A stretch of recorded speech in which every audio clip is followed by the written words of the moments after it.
Productive nature smiles over this land and shows her bounties with a lavish hand.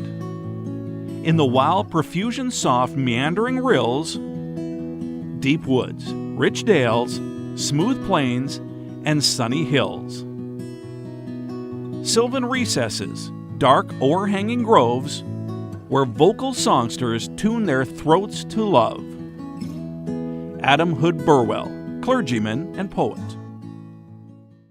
Many history books written on Ontario's history start in the year 1610 with the arrival of French explorer Etienne Brulé in southern Ontario, followed by the arrival of Henry Hudson in 1611, who claimed the Hudson Bay for Great Britain. However, there were inhabitants of Ontario long before Europeans arrived. One common thought is that Canada's first people crossed the Bering Strait and spread out and populated North America, while others think that although people probably did cross the Bering Strait, there may have been people already in North America that were living a more sedentary lifestyle. The main point to understand is that there were people in Ontario before Europeans arrived. Much of the history of the first people in Ontario has been lost. Pre-European artifacts and settlements have deteriorated because of the natural material they may have been made of. In Ontario, the population was spread out, and oral histories have been lost to time. Archaeologists have been able to puzzle out pieces of history based on relics found and the material they were made of. For instance, the discovery of pottery in some sites helps separate the woodland sites from the archaic sites. The first people were surviving and thriving long before Europeans arrived. They had marriages, births, deaths, war, and customs. They were able to hunt, grow food, travel, and build tools.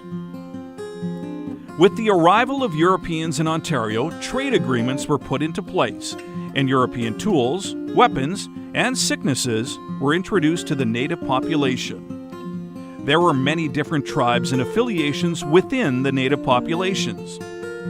Some of these tribes were dispersed by other tribes to help protect trading alliances. One tribe that not many people know about is the Neutral Tribe. This tribe was dispersed by the Iroquois in 1651 because the Iroquois were afraid that the Huron were going to bring the Neutral into a trading alliance with the French. Along with the arrival of trade goods came the Jesuits, who tried to convert many of the native populations to Christianity. By 1646, the Jesuits had converted approximately 500 Huron people into Christianity. These people were given special trade privileges, but they lost a connection to their culture and community. As more people converted, family members chose to also convert, so they could be together in the afterlife. The Jesuits controlled where the converts resided and how they lived. By the mid-18th century, trade for animal furs was starting to cause overhunting in some species of animals, like the beaver, and the traders manipulated the native people to ensure they received their furs. At the same time, and into the 19th century, there was a fierce and bloody rivalry between the Hudson Bay Company and Northwest Company. The two companies ended up merging in 1821 and took on the name of the Hudson Bay Company. In 1791, Upper Canada was founded, and it eventually became Ontario in 1867 with our Confederation. The 19th century saw the War of 1812 against the Americans, a major cholera outbreak in Lower Canada that killed thousands. Increased immigration, especially from Ireland because of the potato famine, an influx of escaping slaves from the southern United States, and finally, the birth of our nation. Ontario's first premier was John Sandfield Macdonald, who was in office from July 16, 1867 to December 20, 1871. As time marched on, so did progress. Cities grew, and there were opportunities for both men and women to improve their lot in life. Silver, gold, and other minerals were found and more mining jobs were available as well. Ontario's men joined the war effort in both World War I and World War II, while the women and children helped on the home front by working in factories and doing their part. Some women even helped overseas with nursing and support positions.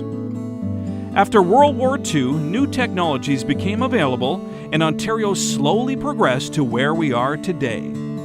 People can live in big cities or small communities. There is plenty of space for people to enjoy the big towers in the larger metropolitan areas or to enjoy nature in some of Ontario's amazing provincial parks.